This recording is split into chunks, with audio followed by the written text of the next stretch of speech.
The drive to Daniel's house took 40 minutes. Arthur knew every turn of it. He'd made the drive in his head 100 times over the past 3 years, sitting at the kitchen table in the morning with coffee that went cold, lying awake at 2 in the morning with the specific wakefulness of a man whose conscience had its own schedule. He'd planned the conversation so many times that the plan had become a kind of company, something he carried around, adjusted, rehearsed. He knew what he was going to say. He was going to say, "I was harder on you than I should have been. I had expectations that weren't fair. When things were difficult between your mother and me, you were too often the place I put frustrations that belonged somewhere else. I know that. I've known it for a long time, and I'm sorry it took me this long to say it to your face." He'd practiced the words until they felt like his own, which was the only way he knew to make difficult things sayable. You practiced them until they lost their theater and became just the truth. He was 68 years old, and he had 2 grown sons, and he was reasonably sure he damaged one of them in ways that had taken root and grown over decades, and he was going to try, on a Thursday afternoon in October, to say something about it. He'd been a difficult father to Daniel. He knew that. Anyone who'd been at any family gathering in the 1990s knew that. The arguments had been audible and prolonged, and had covered everything from Daniel's grades to his choices to his personality to the fundamental question of whether Daniel was doing things the right way, which was to say, Arthur's way, which was to say, the way of a man who had been raised by a man who'd believed difficulty was clarifying and who had passed that belief along intact. Daniel was 42 now. He'd turned out fine in all the ways that counted. He had a career, a marriage, 2 daughters he was good to, a life that was his own. But fine was not the same as undamaged, and Arthur was old enough to understand the difference. He pulled into the driveway. If a story like this one stays with you, a father, a drive, the things we think we understand and then don't, subscribe. We look at real human situations here, the ones that surprise you halfway through. Daniel answered the door with the particular expression he'd had since childhood when Arthur arrived unannounced. Not unwelcoming, just recalibrating. Arthur had called ahead this time, had said he wanted to talk, had said it was something he should have said a while ago. Daniel had said come for dinner. His wife Karen had made something and then made herself available upstairs, which Arthur recognized as consideration. They ate. They talked about Daniel's work, about his daughters, about a project Karen was involved in. Arthur listened and responded and was present, and the dinner was, as far as dinners go, not difficult. It was after, when Karen had gone up and they were at the table with the last of the wine, that Arthur said what he'd come to say. He said it mostly as he'd planned it. The words arrived in order and he said them clearly, and Daniel listened without interrupting, which took effort. Arthur could see the effort. And then sat with them for a moment before he responded. What Daniel said was careful and honest, and took a while. He said yes, there had been damage.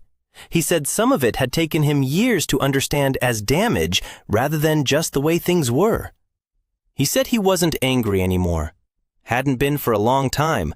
Had done enough of his own work to get to a place where the anger had become something more like a scar. Healed, but there. He said he appreciated Arthur coming. He said it mattered. And he said, toward the end, something Arthur hadn't expected. He said, "I want to ask you something, and I need you to actually think about it before you answer." "Okay," Arthur said. "Have you talked to Nathan about any of this?" Arthur looked at him. "Nathan and I were always," he started. "I know what you're going to say," Daniel said. He wasn't unkind about it. "But that's actually the thing I'd ask you to think about." The gathering was in November, 3 weeks after the drive to Daniel's. It had been planned for months, a family dinner at Arthur's house, the kind of regular occasion that holds families together through the accumulating years. Daniel and Karen, Nathan and his girlfriend Jess, Arthur's sister Barbara, who lived 40 minutes away, and had been coming to these dinners since before either son was born. Arthur had spent the 3 weeks since Daniel's house thinking about what Daniel had said. He'd thought about it in the morning with the coffee, and at night with the insomnia, and in the car on drives to nowhere in particular. He'd turned it over and examined it from different angles, the way you examine something you're not sure is the shape you think it is. He'd arrived mostly at, Nathan was fine. Nathan had always been fine. Nathan was the one who hadn't needed the worry that Daniel had required. That wasn't a failing. It was just the particular configuration of a family with 2 sons who were very different from each other. Daniel had been the one who'd fought. Nathan had been the one who'd watched the fighting and, usually, found something quiet to do while it happened. He'd been, as long as Arthur could remember, the calibrated one, the one who read the room and adjusted, the one who knew when to leave a space and when to fill it. Arthur had thought of this his whole life as a gift, as evidence that Nathan had come through things intact. He was still thinking that on the Saturday of the November dinner. The thing that happened was small. That was what Arthur kept returning to afterward, not a dramatic moment, not a raised voice or a slammed door, just a small thing, said without thinking, in a crowded kitchen where people were moving around each other and handling dishes and talking over each other in the comfortable way of families that have done this before. They were all in the kitchen. Jess was helping with something at the counter. Daniel was opening a bottle. Karen was telling Barbara about something at work.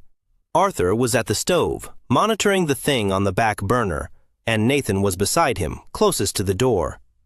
Arthur said something. He was telling Barbara a story about Daniel's daughters, a funny thing they'd done, the kind of story that families recycle at gatherings because the recycling is half the point. And he said it with warmth, and it was genuinely funny, and Barbara laughed. He didn't notice at the time how he'd told it. He noticed later, when he went back over it.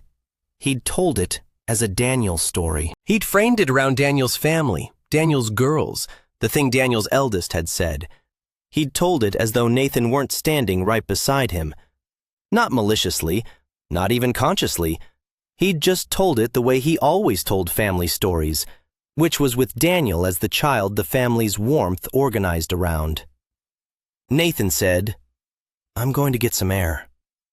He set down what he'd been holding and walked out the back door. Not dramatically, not in a way that demanded attention. Just out. Jess looked toward the door briefly. She didn't follow him. She went back to what she was doing at the counter, which told Arthur something. It told him this was a thing she recognized, a behavior she'd seen before. Nobody else seemed to have noticed. Arthur stood at the stove and looked at the back door, and felt something that didn't have a clean name. It wasn't alarm exactly. It wasn't guilt exactly. It was something more like, the ground is different from what I thought, and I've been standing on it for 68 years. He didn't go out to Nathan right away. He should have. He knew that, later. He turned back to the stove, and the story finished somehow, and dinner was served, and they ate, and the evening was pleasant, and Nathan came back inside after 10 minutes and was, for the rest of the night, exactly what he'd always been. Warm, attentive, interested in what other people were saying.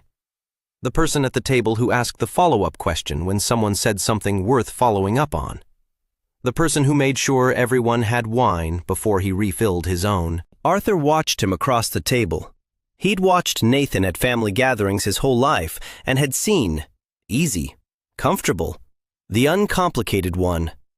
He was watching him now and seeing something different, and the different wasn't in Nathan. Nathan was the same Nathan he'd always been. The different was in Arthur's seeing of him. He thought about what Daniel had said. He didn't know exactly what Daniel had meant. He thought he was starting to. He called Barbara after everyone had gone home. His sister had known him his whole life in the way that only a sibling can know you. The complete picture, including the unflattering parts, including the things that had calcified over decades into just the way things are. She was 70, had outlasted a marriage and 2 careers, and several crises that had clarified her in the way that crises sometimes clarify people. And she had the particular quality of a woman who had been honest for long enough that she'd lost the patience for anything else. He told her about Daniel's question. He told her about November, about what he'd said without thinking, about Nathan going out the back door. He told her what he was starting to wonder. Barbara was quiet for a moment. "I've been waiting for you to wonder that," she said. Arthur held the phone. "For how long?" he said. "A while," she said. "I wasn't sure it was my place to say." "What did you see?" She thought about how to answer. "You know how water finds the lowest point?" she said. "How it doesn't go where it's directed, it just goes where there's room?" "Yes," he said. "That's what happened with Nathan," she said. "The family had pressure, and the pressure went toward Daniel, where there was a fight available, and it went around Nathan because Nathan didn't fight. He just made room for it. And all that making room over all those years." She paused. "Water doesn't think it's causing erosion. It's just going where it goes." Arthur looked at his kitchen, the after-dinner quiet of it, the specific silence of a house where people have recently been and then left. "Did I do that?" he said. "Knowingly?" "Of course not knowingly," she said. "That's the thing about erosion." He asked Jess. It felt like the wrong approach, and he did it anyway, because Nathan had never given him a way in, and he needed some kind of map before he could navigate. He called Jess on a Monday afternoon, asked if she had a few minutes, said he wanted to understand something about her and Nathan's life, and whether she could help him understand it. She was quiet for a moment before she said yes. He asked her, carefully, how Nathan talked about his family. Not the surface stuff. She could skip the surface stuff. He meant the underneath stuff, the texture of how Nathan carried the family he'd grown up in. Another pause, longer this time. "He talks about it like a job he had," she said, not resentfully, just like something he did for a long time that shaped him. "What kind of job?" "The one where you manage things," she said, "between other people, so other people don't have to." Arthur was quiet. "He's very good at reading rooms," Jess said. "He knows when something is about to go wrong before it goes wrong. He knows how to redirect things. He knows how to be the calming presence before anyone has asked for a calming presence." A pause. "I used to think it was just his personality. The longer I've known him, the more I think it's something he learned." "Learned where?" Arthur said. "At home," Jess said, not unkindly, just at home. Arthur sat with that. "Does he know I had this conversation with you?" he said. "No," she said, "and I'm going to tell him. Not the details, just that you called and asked about him." She paused. "Is that okay?" "That's exactly right," Arthur said. "That's what you should do." She was quiet for a moment. "He'll be surprised you called," she said. "He doesn't expect—" She stopped. "He doesn't expect what?" Arthur said. "He doesn't expect to be the one you're thinking about," she said. "That's not his model of how things work." He sat with that for a week. He sat with it in the ways he'd learned to sit with things over 68 years, quietly, at the kitchen table, letting the information work on him without forcing a conclusion. He'd learned this late. He'd spent most of his life being the kind of man who needed to reach a conclusion quickly, who treated unresolved things as problems to be solved, rather than realities to be understood. He'd come to understand, somewhere in his 60s, that the reaching for conclusions was itself often the problem. He thought about Nathan as a child. Nathan had been, from approximately the age of 10, the easiest person in the house. Arthur had thought about this and been grateful for it, had thought, at least we have one. He'd never examined the ease. He'd never asked himself, where does a 10-year-old learn to be easy? What does being easy cost? He thought about specific memories, He remembered a night when he and Ellen, his ex-wife, Nathan's mother, had argued in the kitchen about something he could no longer identify.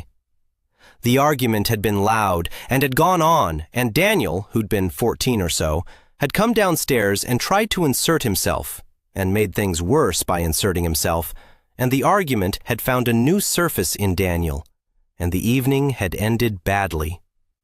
Nathan had been 11. He hadn't come downstairs. The next morning, Arthur had found him at the kitchen table, already dressed, eating cereal quietly before school. Arthur had been making coffee, still in the fog of the previous night, and he'd said something like, "Morning, bud," and Nathan had said, "Good morning, Dad." That was all. Nathan had eaten his cereal and gone to school, and Arthur had thought, "Good, he slept through it. He didn't hear." He thought about that memory now, and understood for the first time that Nathan had not slept through it. Nobody slept through those. Nathan had just decided, at 11, that the correct response was to be at the kitchen table in the morning, dressed, already eating, not requiring anything from the morning or the man making coffee. He thought about how many mornings like that there had been. He thought about what it must have cost an 11-year-old to be that calibrated, to know, that young, the shape of what the household needed, and to be it before being asked. He thought about how many times he'd looked at Nathan being exactly that and thought, "Thank God." He went to Nathan in December. He called first, a short call. Said he was going to be in Nathan's part of the city, asked if he could stop by. Nathan said yes, of course.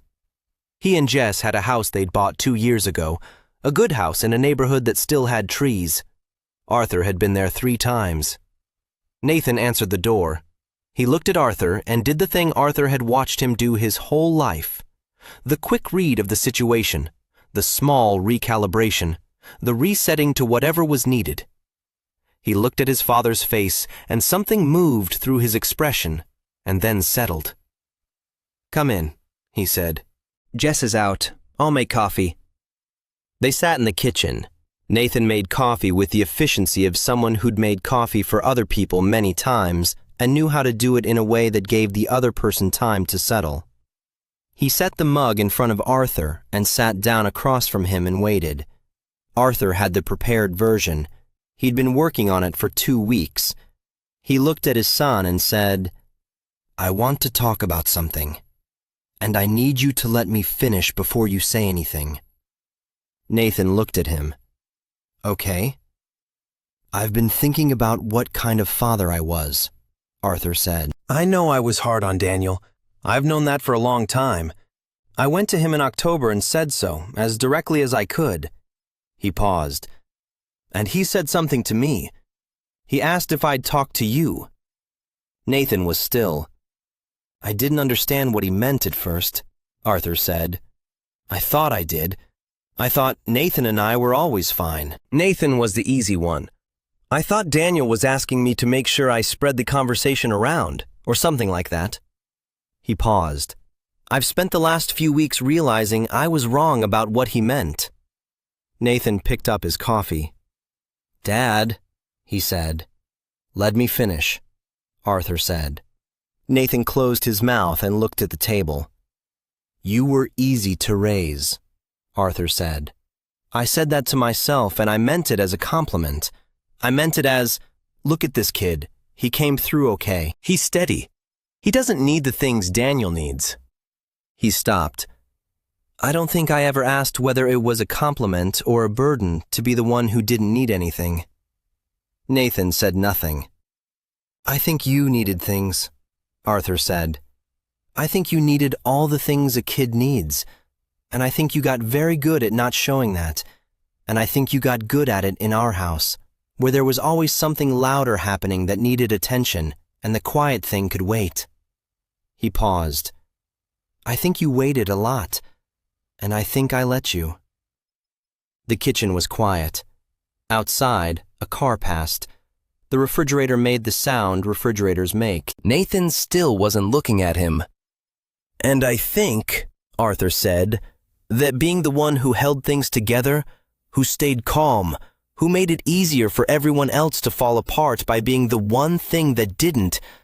I think that was a real job, and I gave it to you when you were 10 or 11 years old, and I called it your personality, and I never said thank you for doing it, and I never said, I'm sorry you had to.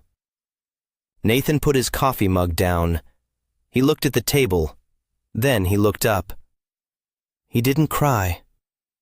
Arthur had half expected that, not because Nathan was weak, but because Arthur had, over the past weeks, been constructing a version of this moment that involved something that looked like release. He'd imagined something breaking open. What happened was quieter than that. Nathan looked at him and his expression didn't change dramatically, but something in the quality of his stillness changed. It was the difference between a person who is still because they are comfortable and a person who is still because they have decided to be. And Arthur had spent Nathan's entire life not distinguishing between the two. It's strange, Nathan said. He said it slowly, the way you say something you've never said before. Hearing you say that. Strange how? Strange because I haven't... He stopped. Tried again. I haven't had a version of this conversation, even in my head. It wasn't something I expected. He looked at his coffee. Daniel got the fights. He got the hard stuff, the visible stuff, the things you could point to. I always thought... He stopped. What did you think? Arthur said. Nathan looked at the window. I thought it was easier for me. By definition. Because I wasn't the one in the fights. Was it easier? A long pause. No, Nathan said. He said it simply, not with weight and not with drama, just as a fact, stated plainly, the way facts are stated when they've been waiting long enough that they've stopped needing anything around them. No, he said again. It wasn't easier. It was just quieter. Arthur sat with that. Drop a comment below. Have you ever been the one in the family who was the easy one, the calm one, the one nobody worried about? Sometimes it helps just to say it somewhere. We'll be here. The story Nathan told him that afternoon was not the story Arthur had been carrying. He'd known the outline of Nathan's childhood. He'd been there for it, in the literal sense, present in the house, present at the dinners, present at the school events and the birthdays. He'd watched Nathan grow from a quiet boy into a quiet man and had told himself the quietness was character. But he hadn't known the inside of it. Nathan told him now, in the careful way of someone who has organized a thing in private for a long time and is uncertain about the shape it takes when brought out into the open. He said, I was the one who talked Mom down on the nights she called me because she didn't want to call Daniel. He said this without accusation. It was information, not indictment. He'd been 19, 20, 22. His mother had needed someone to talk to after the divorce, and she'd chosen Nathan because Nathan could handle it, and because Nathan never made it harder by reacting emotionally. He'd taken those calls. He'd talked her through them. He'd hung up and gone back to whatever he'd been doing. He said, I was the one who stayed on the phone with Dad the first year after the divorce, when things were difficult and Dad needed to talk and didn't want to burden Daniel because things with Daniel were already strained. Arthur looked at him. He hadn't known this. He'd thought those calls had been Nathan calling to check in. He'd thought he was the one giving Nathan something in those calls. Company, stability, the knowledge that his father was managing. I called you, Arthur said. Yes, Nathan said. I know. I thought I was... He stopped. I thought I was keeping you informed. You were also working something out, Nathan said, not cruelly. It's okay. I'm telling you what it was from where I was standing. Arthur looked at the table. He thought about those calls. The year after the divorce, the calls he'd made to Nathan, weekly, sometimes more. The calls where he'd talked through the logistics and the feelings and the things he was figuring out. He'd thought of them as proof that he and Nathan had a good relationship. The kind of relationship where you could call your son and have an honest conversation. He hadn't asked himself what the calls required from Nathan. "And Daniel?" Arthur said. "Daniel had enough going on with you," Nathan said. "He didn't need me adding to it." He paused. "When you two were in a bad stretch, I would usually call him and check in, just to make sure he was okay. He never knew I was doing it specifically because of you." Arthur stared at him. "You were managing us," he said. Nathan was quiet. "You were managing your parents," Arthur said, "while you were in your 20s. "I was managing what was there to manage," Nathan said. "I don't think I thought about it as a choice at the time. It was just, I knew how to do it. I'd been doing it since I was a kid. It felt like what you did when you were the one in the family who could." He paused. "It felt like something to be good at." Arthur thought about Barbara's word, erosion. He thought about water going where there was room. He thought about a child who had learned, at 11, to make room, and had kept making room for the next 30 years, so smoothly and so completely that nobody had ever said, "Where are you putting all of this? And is there enough space left for you?" "Did you talk to anyone?" Arthur said. "About this, all of this?" "Jess," Nathan said. "Before Jess." A pause. "Not really." "A therapist? A friend?" Nathan looked at the window again. "For a while, yeah. In my early 30s. I worked through some of it." He turned back. "I'm okay, Dad. That's not... I want to be clear that I'm okay. I have a good life. I have Jess. I have things that are mine." He looked at Arthur steadily. "I'm just also carrying some things I probably didn't have to carry. And I never said that to you." "You didn't have to say it," Arthur said. "I should have asked." Nathan looked at him. It was a look Arthur couldn't quite read.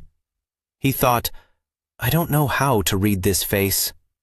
He thought, "I have been looking at this face for 38 years and thinking I knew what it meant, and I have not been reading it correctly." "I never expected you to ask," Nathan said. He said it without self-pity. "That's also part of it. It never felt like something you were going to ask, so I stopped having the version of myself that would answer it." They talked for 2 hours. It was not the conversation Arthur had planned. He'd planned a shorter thing, a delivery, an apology of the contained kind.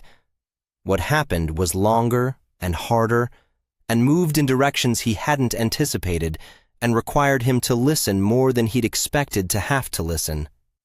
Nathan talked about the divorce years. Not as a child, he'd been 22 when the divorce was finalized, but about what those years had asked of him in the role he'd already built for himself. The calls from both parents, separately, each one calling the other son because the other son was too complicated, each one calling Nathan because Nathan was easy. He talked about Daniel.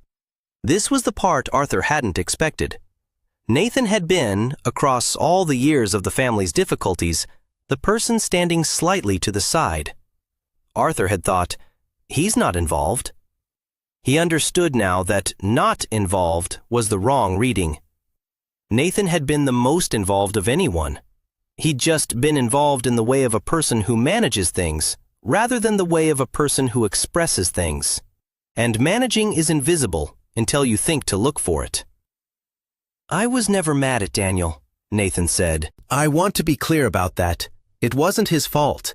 He did what he did, and I did what I did, and we were both just responding to the same situation differently." "Were you mad at me?" Arthur said. A pause, a real one, the kind that takes its time. "I was tired," Nathan said. "Not mad. Tired." He looked at the coffee mug. "There were years when I was tired of being the reliable one. When I was tired of being the one that things landed on because things didn't bounce off me the way they bounced off Daniel." He paused. But being tired of it and saying I was tired of it were very far apart. I didn't know how to close the distance. "Because you didn't think it would be received," Arthur said. Nathan looked at him. Because I didn't think there was a version of me that was allowed to have that problem, he said. The version of me that existed in this family was the one who handled things. If I said I was tired of handling things, I didn't know what I would be then. Arthur was quiet. He thought about what that meant. Not in the abstract. He was done with abstraction for this conversation. He thought about it in the specific. A son who had built an identity around being okay, around being the manageable one, around being the thing in the family that didn't need attention, and who had, therefore, never been able to say, "I'm not okay, I need attention." Because saying it would have required dismantling the identity, and the identity had been useful. That was the thing that was hard to sit with. The identity had been useful to Arthur, to Ellen, to Daniel, who'd needed someone stable in the family and had had Nathan to be that for him. The identity had served everyone in the family, and everyone in the family had let it serve them, and not one of them had asked, "At what cost?" "I made you useful," Arthur said. Nathan looked at him. "That's not a criticism," Arthur said quickly. "I mean, I needed something from you. When you were too young to be what I needed someone to be steady, and you were steady, and I used that. I used it the way you use a table, without thinking about what holds the table up." Nathan said nothing for a moment. "That's pretty accurate," he said. "I'm sorry," Arthur said. "That's what I came here to say." He stopped. "I came here planning to say it about the other things, the things that are more obvious, the ways I wasn't present, the years after the divorce, the calls I shouldn't have made the way I made them." He paused. "But Daniel was right that there was something I was missing, and what I was missing was that I never protected you from any of it. I just let it accumulate on you and told myself you could carry it because you never said you couldn't." Nathan looked at the table. "I didn't say I couldn't," he said. "I know," Arthur said. "That's on me, not you." A long silence. Outside, the December afternoon was going gray at the edges. The light in Nathan's kitchen was the inside on a winter afternoon light, warm and slightly golden, the kind that makes kitchens feel like the whole world. Nathan said, "Can I ask you something?" "Yes," Arthur said.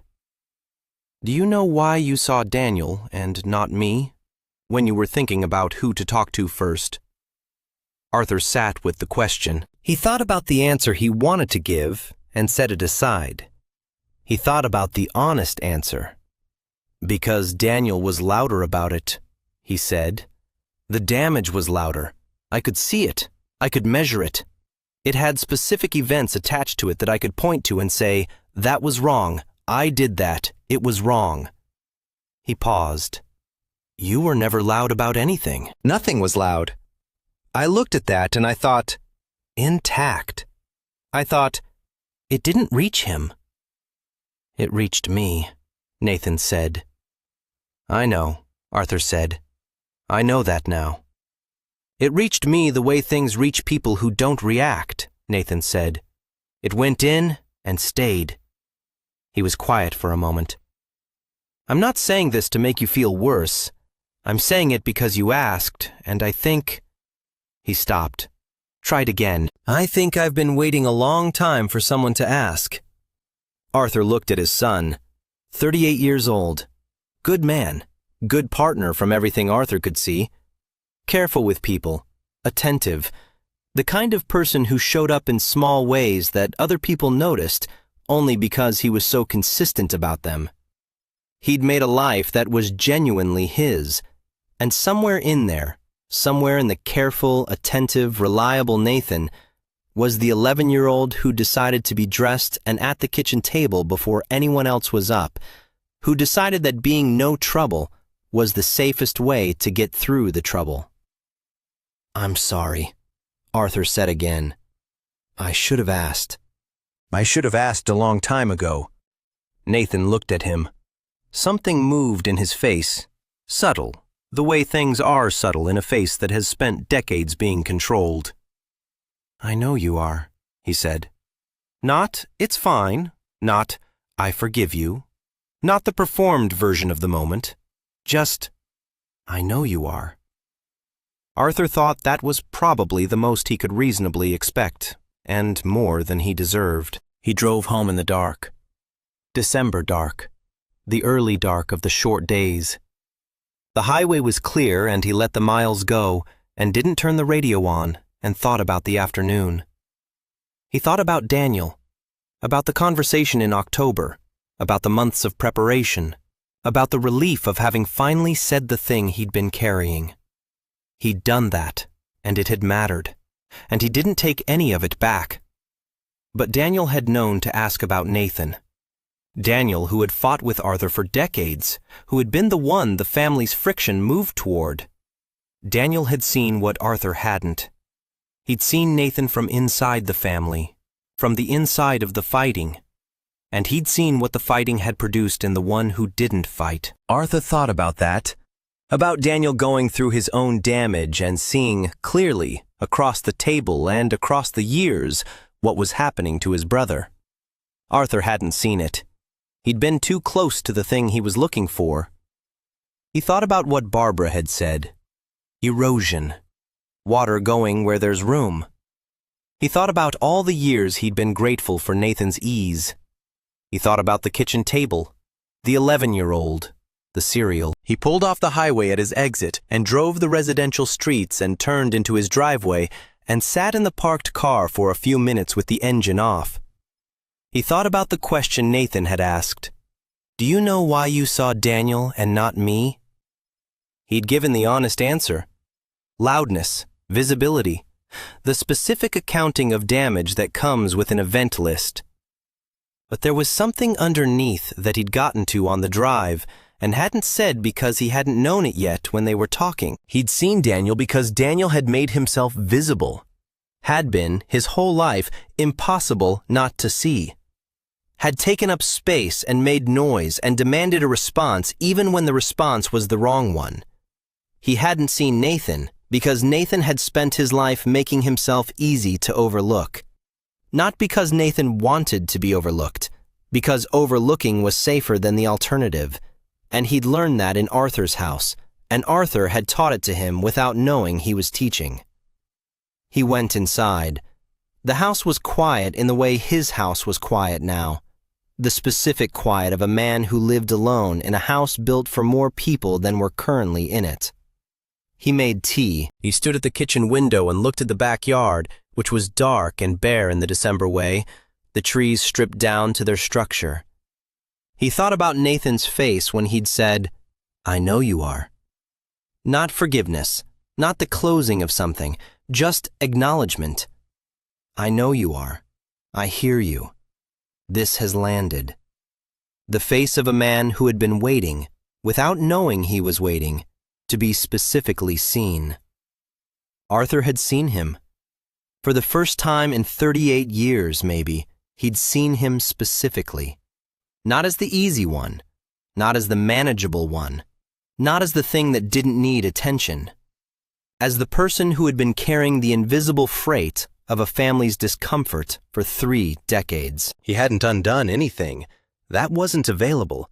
That was not how it worked. The 11-year-old at the kitchen table was still in Nathan somewhere, was probably always going to be in Nathan somewhere. The calls from the divorce years had happened. The weight had accumulated. But Nathan had said, "I've been waiting a long time for someone to ask." Arthur had asked. Late, yes. Way too late, probably. But he'd asked and he'd listened, and Nathan had said the true thing out loud for maybe the first time. There was something in that. He didn't know if it would be enough. He suspected it wouldn't. Suspected that one afternoon in a kitchen in December wasn't going to undo 3 decades of the other thing. But it was the beginning of a different kind of seeing, and beginnings, even late ones, were not nothing. He sat down with his tea. He was 68 years old, and he had 2 sons who had grown up in his house, and he understood, Finally, and probably too late, but still, that he had not known what it cost the quiet one to be quiet. He'd taken the quiet as a gift, and it had been, for Nathan, a cost. He thought about calling Nathan. He looked at the clock. It was 9. It wasn't too late. He picked up his phone. He put it down. Not tonight. Tonight he'd said what he came to say, and Nathan had taken it in, and they'd sat with it, and that was enough for one day. You didn't pile more on top of a first honest conversation. You let it be what it was. He'd call in a few days. He'd call to ask about the ordinary things. Jess, the house, whatever was happening in Nathan's life that wasn't about Arthur. He'd call the way you call someone you're trying to know better, not the way you call someone you're performing knowing. He'd ask questions and listen to the answers. He'd do that and keep doing it. Not for redemption. He was old enough to know that some debts didn't resolve, they just changed shape over time. But because Nathan was his son, and his son had been waiting a long time to be asked about himself, and Arthur could, at minimum, ask. He talked to Daniel again in January. Just a call, nothing organized around a purpose. Daniel answered, and they talked about the girls, and about a project at Daniel's work, and about the weather, which had been severe. Ordinary call content. Near the end, Daniel said, "Did you talk to Nathan?" "In December," Arthur said. A pause. "How did it go?" Arthur thought about how to answer this honestly. "He was ready for it," Arthur said. "More than I expected. I think he'd been organizing things for a long time." He paused. "I didn't know what I didn't know, Daniel. I want to say that plainly. I really didn't know." "I know you didn't," Daniel said. "Did you? Did you know what was happening with him all those years?" A pause. "Not fully," Daniel said, "but I had some sense of it. He was always the one who called me when I was in a bad stretch. When you and I were fighting, Nathan would call. I always thought he was just checking in, being a good brother." He paused. "It took me a while to understand he was doing damage control. From when he was maybe 20. He was managing us," Arthur said. "He was managing the family," Daniel said. "He's always managed the family." A pause. "I don't think he knew how to be any other way." Arthur thought about erosion. "He's doing okay," Arthur said. "He said he's okay." "He probably is," Daniel said. "Mostly." A pause. "But mostly is different from fully." "I know," Arthur said. "I know that." They talked for a few more minutes and hung up, and Arthur sat with the call for a while after. The specific warmth of it, the new quality it had that was different from the old calls. He and Daniel were not fixed. That wasn't a thing that happened. But they were building something on the honest ground of October, and the building was real, and he valued it. He thought about Nathan. He thought about the look on Nathan's face in the kitchen in December. "I know you are." He thought about calling. He looked at the clock, and it was a reasonable hour. He picked up the phone. He called. Nathan picked up on the second ring. "Hey, Dad." "Hey," Arthur said.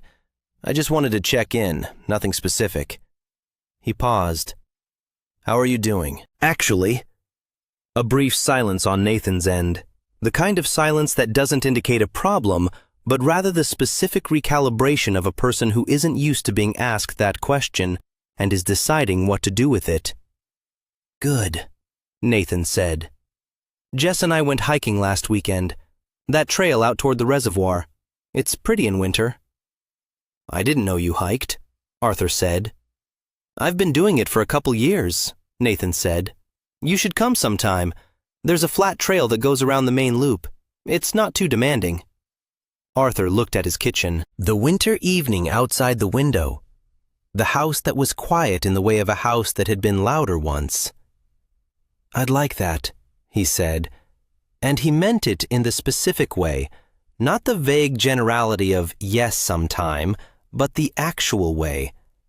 I would like to do that thing with you, on a trail, in the winter, and hear what you talk about when you're walking somewhere that isn't a kitchen table where you've both been required to be something. Okay, Nathan said. I'll look at weekends. Look at weekends, Arthur said. They talked for 20 minutes about the trail, and about Jess's new job, and about a thing Nathan had been reading that Arthur hadn't heard of. Nathan asked about Barbara.